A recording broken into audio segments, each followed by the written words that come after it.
أعوذ بالله من الشيطان الرجيم. بسم الله الرحمن الرحيم.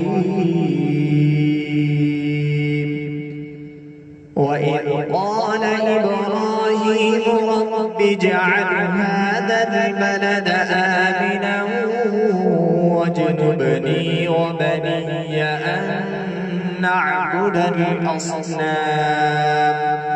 رب إنهن أضللن كثيرا من الناس فمن تبعني فإنه مني ومن عصاني فإنك غفور رحيم.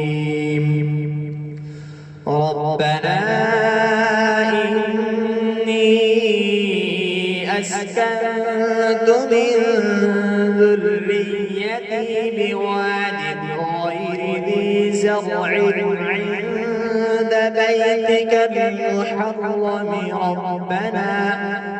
ربنا ليقيموا الصلاة فاجعل أفئدة من الناس تهوي إليهم وارزقهم من الثمرات لعلهم يشكرون.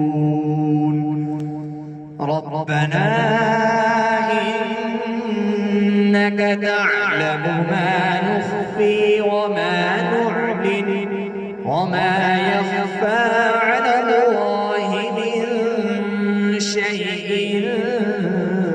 في الأرض ولا في السماء. الحمد لله الذي وهب لي على الكبر إسماعيل وإسحاق إن ربي لسميع الدعاء. رب اجعلني مقيم الصلاة ومن ذريتي ربنا وتقبل دعاء. ربنا اغفر لي ولوالدي وللمؤمنين يوم يقوم الحساب. صدق الله العظيم.